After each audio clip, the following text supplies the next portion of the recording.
All right, 6.2. As you see, it's called characteristics of parallelograms. So what we're going to do is we're going to talk about a parallelogram. So far, all we've done is just list a bunch of different quadrilaterals. Okay, we haven't gotten really specific about them, but we did define all those different shapes. So what kind of quadrilaterals have we talked about so far in 6.1? Well, parallelogram was one of them, right? What was another one? I think there were 6 of them. Is that correct? 5 or 6. So we had a parallelogram. What else do we have? What is it? A kite. We had a kite. What else? What other 4-sided figures did we talk about in 6.1? Look in your notes if you need to. Trapezoid. That's 3. Rhombus. That's 4. Rectangle. That's 5. And square. That's 6. I think that's all of them. Okay? So what we're going to do now in these next few lessons, we're going to take each one of those and just get a little bit more specific about them. Okay? The parallelogram's the biggie. All right? That's the one that probably takes more than any other ones. I think we break the other ones up into 2 different sections. So like one section has got like 2 or 3 shapes, and then the other section's got 2 or 3 shapes. Okay? And that way we'll get done all 6 of them. But this is the one where it gives you one full lesson just on parallelograms. All right? Everybody with me on that? Yes. All right. Yep, because there's a lot to know. Now, there's a lot of things that are true about parallelograms because some of the other things that we talked about are also parallelograms. Out of that list of 6, well, parallelogram was one of them, but the remaining 5, what other ones were actually parallelograms that we listed off? A rectangle is a parallelogram and a what? And a rhombus is a parallelogram and a square is a parallelogram, okay? So there's 3 actual different parallelograms. So everything that we talk about when we talk about a parallelogram will also be true about a what? A rhombus, a rectangle, a square. Everybody with me on that? Okay, so that's why this is important. That's why they give this a whole entire lesson, because we're going to use a lot of the stuff that we're going to learn today, and we're going to apply them to a rectangle, a square, and a rhombus. Okay? All right, enough intro. Actually, this next thing is kind of intro anyway, because we've already talked about it, but let's do it again. Let's make this. Now, technically, that is a parallelogram, but let's make it look like a more of an ordinary, everyday parallelogram. Oops. Okay, so there you go. You got a parallelogram. Now, what do we know about a parallelogram by definition? We know that the opposite sides are what? Parallel to each other, okay? So by definition, that's what we know right there. Everybody got it? All right, we're going to learn some other things about it today, but for right now, the only thing we really know is a parallelogram's got 4 sides and the opposite sides are parallel to each other. That's it. That's the only thing we know up until today about a parallelogram. But we do know how to label it. I think we've talked about this already, didn't we? Yeah. What symbol do we use for a parallelogram? Pretty much a no-brainer. What is it? It's a what? It's a parallelogram, that's right. So we draw a little parallelogram. That's our little symbol, okay, for parallelogram. And what we can name it a bunch of different ways, all right? So what do you think? What do you want to name it? ABCD. That's a good way to name it. That's probably what I would do. Do you have to name it ABCD? I heard yes and no. No, you don't have to name it ABCD. It's not the only way to name it. You can name it a whole bunch of other ways. You could, instead of going ABCD, what if you started with A? There's another way to name it if you start with A. ADCB, right. But again, you got to go around the horn, okay? You know what I'm talking about, around the horn? Right? It's kind of like a baseball term when you like do a double play or something like that, or a triple play going around the horn. All right, it means you go from first base to second base to third base, that kind of thing. All right, so you could call it ADCB. ADC. Now we're not going to sit here and do every single one of them, but you get the idea. Do you have to start at A? Do you have to start at the top left? Do you have to start with the first letter of the alphabet? No, you don't. You can start anywhere. Let's say we started at C. All right, Connor, give me a way that we can name this if I start at C. CBAD, good. All right, and then we could go the other way, right? CDAB. Everybody got it? Yeah, we've talked about that before. That's nothing new. But what we're going to do today is we're actually going to do it. It's kind of like a proof. It's not kind of. It is a proof. We're just not going to do a formal proof. We're going to write down all our statements and reasons and stuff like we would do on a normal proof. Because what did I say when we started this class? We're not going to do what? We're not going to do proofs, okay? But we are going to prove things, but we're not going to formally do a proof, all right? And you should be very grateful for that. I don't know. Again, I don't even know if I'm doing it the right way or not by not making you do proofs. Like I said, other geometry teachers would probably freak out if they found out the geometry teacher did geometry and didn't do any proofs. But we have done proofs in here. We have proven things before, okay? So it's not like we haven't proven things before. We have, and I've got you thinking along the lines of proofs. We just haven't done a formal proof. And basically, that's just because of time. So what I'm going to do is this. We're going to learn something else about a parallelogram. We know by definition that the opposite sides are parallel to each other. So let's, again, I'm going to redraw it, but I'm going to put some other stuff in here in a bit. Whoops. I want it to go like this. Boom, boom. Put another. All right. So by definition, we know that the opposite sides are parallel to each other. And we might as well label it. This is how I labeled it in the notes. This is probably the way it looks in the book. That's probably why I did that. So I'll name it like this. What we want to do is we want to discover some other things. But I'm going to ruin the fun for you. I'm going to tell you right off the bat at least one thing that's true about a parallelogram. And we're going to show you why. That's the proof part of it. I'm going to show you why. I could sit here and just say, all right, this is true about a parallelogram. Boom, let's move on to something else. But I think it's important every once in a while, not every single time, but every once in a while, when it's reasonable to show you why this stuff is true. All right, so here's what I'm going to tell you. I'm going to tell you that, and this is a theorem. I believe it's a theorem. I don't know if it's yeah, it's a theorem. Okay, so look at BC and AD. Look at the length of BC and AD. Just off the top of your head, your gut feeling, what do you think might be true about BC and AD? They're equal to each other. Yeah, and they absolutely are. Okay, it's absolutely true. On a parallelogram, the opposite sides, they're not just parallel to each other, but they're also what? They're also equal to each other in length. So BC is equal to AD, and what else might be equal in this situation? BA and CD would be equal to each other, all right? Now, I could stop there and just move on and tell you the other things that are equal to each other on this, all right? But I want to show you why, all right? And with a CP class, I probably would not show them why. I would probably just say, all right, this is true. Just believe it. Let's move on to the next thing. Let's learn how to do the homework, okay? But you guys are an honors class, so I think it's important to show you why. I think you can handle it. Isn't that nice of me? All right, you're probably wishing, man, I wish he would just go on and not show me, but that's okay. So what I'm going to do is I'm going to draw this. What do we call that thing if I go from one vertex to a non-consecutive vertex? We talked about this yesterday. Called a diagonal. Very good. So I draw a diagonal right here. What have I formed now? We kind of talked about this yesterday as well. What have I formed with that diagonal? Two triangles. Okay, we talked about what the interior angles were equal to, correct? So this would be 180, this is 180. The interior angles of the whole thing is 360. That was yesterday, but we're going to do something a litlittle different today. Do you remember, it seems like a long time ago now, but do you remember when we had parallel lines cut by a transversal? Yeah? Remember we had parallel lines and then cut by transversal? Do we have a situation here where we have parallel lines cut by transversal? Absolutely. Look, I got BC and AD, and I got this transversal AC, that green one right there. So what do we know? So like, what do I know about this angle and this angle right here? We know that they're what? That they're equal to each other. Well, what is this angle on here?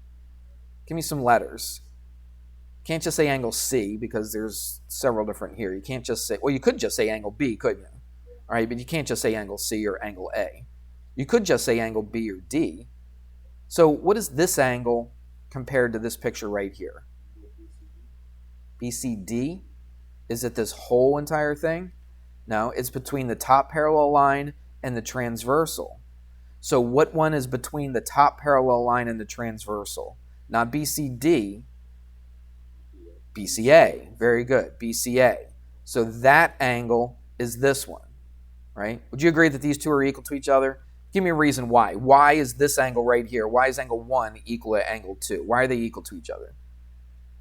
There's a reason. What are they? Alternate interior angles. Very good. Okay, so you do remember some of this stuff. That's good. So alternate interior angles, they're equal to each other if you have got parallel lines. So this angle must be equal to what in this triangle right here? What's this angle? What's angle 2? It's between the bottom parallel and the transversal. What is it? CAD, good, or DAC, however you want to say it, doesn't matter. All right. So would you agree that those two are equal to each other? Yeah. What else might be equal in these triangles?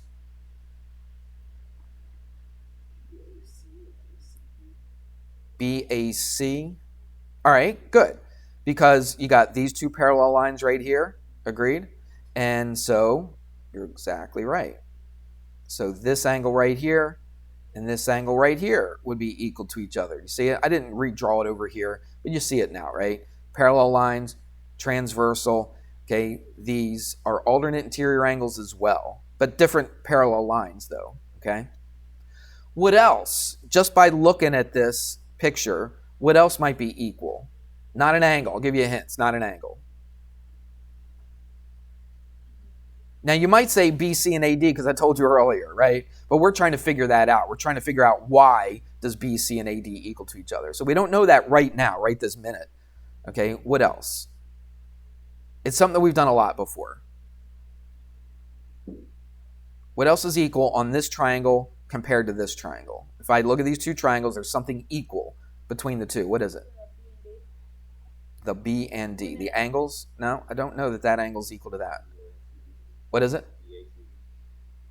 Now, they're not angles. Remember I said there's something that's equal, but they're not angles. BA and CD? Well, we don't know that they're equal to each other just yet. AC, that's right. Look, AC is shared by both of these. Remember doing that? We have a name for it. We haven't talked about it a whole lot. If we would have been doing proofs all along, this is something that would be second nature to you. But what is the name that's shared by both of them? It's called the reflexive property. Do you remember that? Reflexive property? No? We did mention it. We didn't harp on it, though, so you probably didn't remember. But you do remember doing this, though, don't you? Putting that little tick mark? Yeah, you remember doing this. So now, with that said, we're getting somewhere with this, all right? And eventually we're going to get to BC equaling AD. But we got to say a couple more things first. What might be true about this triangle and this triangle? Equal. Do we say triangles are equal, though? They're congruent to each other, okay? They're congruent to each other. Why are they congruent to each other? This is all proofs. What we're doing right now is basically a proof, okay? Angle, side, angle. Very good. So angle, side, angle. See, I got two arcs, right? I got the side and I got one arc. I got two, I got the side, I got the one arc. So these two triangles are congruent to each other. Do you agree? That means, now here's something that again, if we would have been doing proofs all the time, this would be second nature to you. But I have taught this to you before. I don't expect you to exactly remember it. But if these two triangles are congruent to each other, that means they would sit right on top of each other, right? And all the other corresponding parts, all the other corresponding angles, the other corresponding sides that match up should be equal to each other as well, okay? And we gave it a name. We gave it some initials. Do you remember those initials? Corresponding parts of what? Anybody remember this? Congruent triangles are congruent. Do you remember that? What does that mean? That means if your triangles are congruent, that's the first C. Actually, it's the second C. If you have right there congruent triangles, okay? If your triangles are congruent, which they are, because of what reason? Angle, side, angle. Then the parts that match up with each other, okay? If I folded those triangles and twisted them around so they match up with each other, okay, those corresponding parts are going to be congruent to each other as well. So, what parts match up with each other here? BC and what? AD. That's right. BC and AD match up with each other. They are corresponding parts. They're corresponding sides, okay? So this side and this side match up with each other. They're corresponding sides. So that means that, I'll tell you what, I'm just going to, since it's in red, It's not the same as this one in the middle. I'll just put one tick mark. Is that all right? It is a different color. So that means what? That BC and AD are equal to each other. Isn't that what we were trying to prove in the first place? Absolutely, and we just did it. Okay, we used congruent triangles to show that the corresponding parts or the corresponding sides were equal to each other. So BC and AD are equal to each other. What else is going to be equal to each other by that reasoning?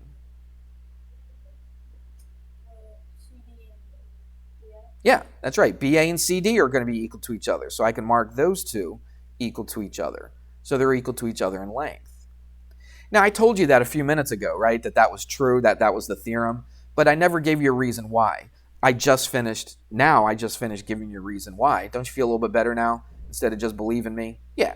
Okay, maybe not. Okay, but I do. I feel better about showing you why these two sides are equal and why these two sides are equal, because they're part of congruent triangles, right? And the corresponding parts are going to be equal to each other. Everybody good? All right. What else might be equal to each other? Again, if I took those triangles and I put them so they are completely on top of each other and I twisted them so everything matches up, what else do you think matches up here? ABC. Okay, or you could just call it, since it's only got one angle, you could just call it angle B, right? Do you agree with that? So angle B is going to also equal what? Angle D. That's right. So let's write these down. So on a parallelogram, BC, the length of BC is equal to the length of AD. All right? It's supposed to be a D. Let's make it look more like a D. There we go. I don't know if that looks any better. And then what else is equal to each other? BA is equal to CD. All right? So I got those sides equal to each other. Now we also got some angles equal to each other. What angles are equal? Angle what? Angle B equals angle D. Tell you what, let's take that parallelogram and forget that we have all that. We split it into two triangles. Okay, let's look at that blank parallelogram we started with. So we could also say that what else is equal? Angle what? A would equal what? Angle C. All right. Again, just pretend that we took the diagonal out of there. And so angle A, this angle right here, is going to equal that angle right there. This angle here is going to equal this angle right there. All right? So basically what it says, this is a theorem. Again, it's a theorem. It's not a postulate, but it's a theorem that says that on a parallelogram, the opposite sides are equal to each other. What else is equal to each other? What do you think B and D are? The what? The opposite angles are also equal to each other, okay? So you've got two things. You've got one thing is the opposite sides are equal or congruent, okay? And you also have that the opposite angles are also congruent to each other. Now, there's something else that it's not quite as easy to see. But again, let's go back to our parallel lines and transversals and all that good stuff, all right? What do you think might be true about this angle B and this angle A? Let's take a look. I got parallel lines cut by this transversal. This time, I'm going to use BA as our transversal. Would you agree that it cuts those two parallel lines? So look at, let's do it like this. I'll draw it. So I've got like this, I've got this, pretend they're parallel to each other. All right, and then I've got this. Oh, wait a minute. Is that what I wanted to do?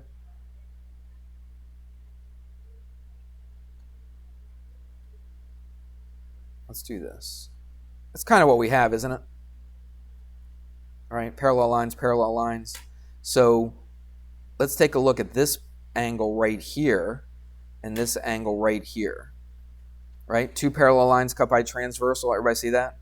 So what's true about these two angles? Are they equal to each other, first of all? No, obviously not. Look, that's obtuse, that's acute, but what do we know about parallel lines and transversals about these? These are called what? consecutive interior angles. That's right. Okay. I used to teach out of another book that called them what? Anybody remember? Same side interior angles. We had a big talk about that back in the day, earlier in the year. So what are these? These are consecutive angles, aren't they? They're consecutive interior angles, or they're consecutive angles of a parallelogram. So look, B and A are consecutive angles. B and C are consecutive angles. Do you see? Okay, C and D and A and D, they're all consecutive angles. So what's true about the consecutive angles of a parallelogram? Are they equal to each other? No, they're what? They're supplementary. Okay, I'll just write this right there. They're supplementary. So there's basically three things that we know from this situation right here. We know on a parallelogram, the opposite sides are always equal to each other. All right. We know the opposite angles are always equal to each other. And we know that the consecutive angles, like this one, the ones that are right next to each other, okay, this one and this one are supplementary. It means they add up to 180. This one and this one, B and C, are supplementary. C and D are supplementary. A and D are supplementary, okay, because they're all consecutive angles. Does that make any sense? All right. So what would, and this will make more sense to you. I don't have this in my notes, but I'm just thinking of this off the top of my head. Remember I said what else are parallelograms? Remember we listed three of them? A rectangle, a square, and a rhombus. Okay, so this looks like a what? Rectangle. So if it is a rectangle, all four angles are what kind of angles? Right angles. Okay, by definition, all right? A rectangle is a parallelogram with four right angles. Now, let's see if what we just learned about a parallelogram is also true about a rectangle. Okay, are the opposite sides of a rectangle equal to each other? Yeah, okay, we knew that from a little kid, right? Or at least middle school. And then these two are equal to each other. So we know that's true, all right? Look at the opposite angles. Are the opposite angles equal to each other? Yeah, absolutely, okay, these are. Now, what about the consecutive angles? Are they supplementary? Is this and this supplementary? Yeah, because 90 and 90 is 180. So is a rectangle a parallelogram? Absolutely. All right, so all the stuff that's true about a parallelogram is also true about a rectangle. I'm not going to draw it out, but you could also say that about a, what else? A rhombus and a square. Exactly right. Okay, so if you had a rhombus and a square, all that stuff would be true as well. All right, let's move on. Let's do a little bit more. We're getting there. Here's another, it's kind of like a sub-theorem. They don't call it that, but like you got this big old theorem right here. Then you got one that has a little bit to do with that theorem, but we don't call it a theorem. They call it a corollary. You've heard that word before. I think I might have mentioned it a couple times. If I haven't, now you know. Okay, it's called a corollary. It's kind of like it's like the JV of a theorem, okay? It has a little bit to do with the theorem. It's got a lot to do with the theorem, but it's a little bit more specific. That's all it is, all right? So here's what it says. It says, if you have a parallelogram that has one right angle, okay? So look, if you got a parallelogram, how can I draw this? I'll just do like this. If you have a parallelogram with one right angle,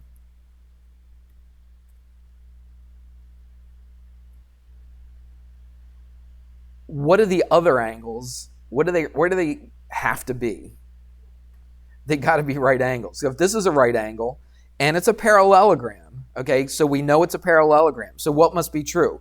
Well, the opposite sides got to be parallel to each other and they have to be equal to each other in length. Would you agree?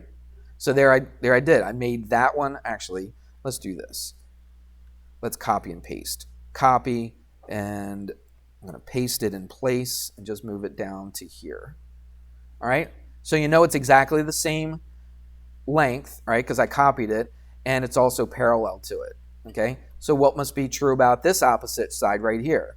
It's got to be the same length, and it's got to be parallel. So I'm going to copy that. I'm going to paste it in place right on top of it, and then scooch it over until it matches right there. So if you have a parallelogram, and I only tell you that one of the angles is a right angle, what else could you tell me about this? Now again, it's given that it's a parallelogram. So I know that this and this have to equal. I know this and this have to equal. But I also know that what must be true about the opposite angles? They have to be equal as well, right? Okay, so that has to be a right angle. And then the consecutive angles have to be what? Supplementary. So if that's 90, then this has to be 90, all right? And this has got to be 90 for both reasons, all right? It's opposite this one, and it's consecutive with the other two. So basically what the corollary says, if you have a parallelogram with one right angle, then what kind of figure is it? It's a what? It's a rectangle. Exactly right. Okay?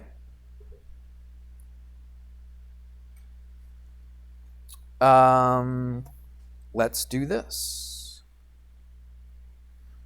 Let's draw another parallelogram, and let's tilt it. Looks like that. I'm not going to go through a proof on this one, mainly because of time. And also, I don't have the proof like written down in front of me. I don't know if I can do it off the top of my head. I might be able to, but time is going to stop us. What do we call that thing? We've already mentioned that one today. You go from one vertex to a non-consecutive vertex. Well, technically it would be a transversal, but because it does connect these two, but we call it a what? From yesterday, diagonal. So what I'm going to do is I'm going to draw all the diagonals I can. Those are the only diagonals I can draw. Would you agree? All right, because if I go from here to here, that's not a non-consecutive vertex. So those are all the diagonals I can draw. Now, there's something that's really cool about this. Now, this is a parallelogram, okay? We start off knowing it's given that you have a parallelogram, and you got these diagonals. Now, what does it just... Now, again, this isn't a proof, but I want you to see that it looks like what you think it should be, all right? These two intersect each other right here. So what do you think? Let's put some letters in here. A, B, C, D. And we'll call this M where they intersect each other. What do you think might possibly be true about AM and CM? What does it look like they are? Looks like they're equal to each other, doesn't it? So it looks like this and this are equal. And again, there's a proof for this. We're just not going to do it, all right? What does it look about like DM and BM? What's true about, what does it look like just to your eyes? It looks like they're equal to each other. Now, do they necessarily equal each other though? Like AM and DM? Now, this one looks a lot longer, doesn't it? Okay, so we'll put two tick marks for both of those. So this is our theorem. Our theorem basically says that the diagonals of a parallelogram, what do they do to each other? They split each other in half, but what's a good geometry word for that? For two lines that split each other? Exactly right. Bisect each other, okay? So you could write it down. I'm not going to just because of time. But the diagonals of a parallelogram bisect each other. So what do we know about this? We know that the length of AM is equal to the length of CM. All right? What else do we know? We know that DM is equal to what? BM. Okay? Excuse me. And that's a theorem. Okay? That's a theorem that we know. Okay? We didn't prove it. You probably could, but we're not going to. All right? Let's do an example and we'll be done for today. Let's just move this out of the way. Let's draw another parallelogram. I'm going to slant it just a little different though. I'm going to slant it to the left this time. Just because it's the way it looks in my notes. All right, and what I'm going to do is I'm going to draw the diagonals. And so you know stuff about the diagonals now. You know that the diagonals bisect each other. All right, so that should help you out a little bit. What do they tell you? They tell you BD. Well, I've got to write some letters in here first. We're going this way this time. A, B, C, D. They put E where they intersect each other. They tell you that BD is 11.6. BD, where's that? This whole entire thing is 11.6. All right, so let's do this. So watch. BD is 11.6. How would I find BE? Divided by 2, and that's 5.8. Save you the trouble. All right, so that's 5.8. So that would be 5.8, correct? I also tell you,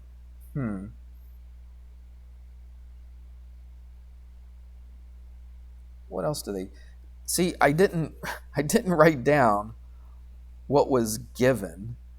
I think ABC is 72 degrees. So ABC, this whole entire thing, this whole angle right there is 72 degrees. I don't know. Do you have this example in the book? I should be looking. What else do they actually give you? They give you BD is 11.6. Is that true? And do they tell you that ABC is 72? All right. So let's write that down. So angle ABC. They got to tell you something else. What else do they tell you? Anything? Are you looking? ABE is what? 41. Okay. So if they tell you that ABE is 41, well, I should be able to figure out what this little angle right here is. Agreed? What would that be? 72 what? No, it's not a right angle. Where did it say it was a right angle? How would I find this little skinny angle right here? 72 minus 41, which is what? 31. So what would be true down here? What do you think this little skinny angle down here would? I don't even know if they ask for all this. They ask you for a bunch of stuff. They ask you for 6 things. Let's do the angles. They ask you for angle DAB. Where's DAB? They ask you for this angle right there. I'll put 2 arcs. How would you find that big old angle right there? Remember, this whole thing is 72 up here. How do I find this whole thing down here? Thank you. Okay, wait. 180 minus what? 72. And that's what? 108? So that whole big angle right there is 108. That's one of the things that they ask you. I didn't write it all down because the bell's going to ring any second. ADC, find an ADC. Like I said, it's going to ring any second. What's that whole angle right there going to be? That whole thing's going to be what? 72 degrees. And then DAC, angle DAC, where's that? That's this little guy right here. That's that little one right there. Okay, what is that? Do they tell you something else?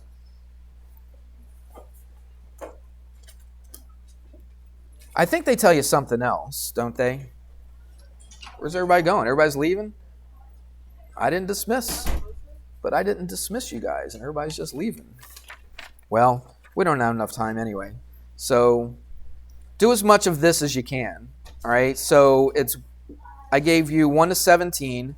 Now you probably will not be able to do some of the later ones because we haven't covered everything, but do as much of this as you can. It's section 6.2, and then I'll let you finish it up tomorrow, okay?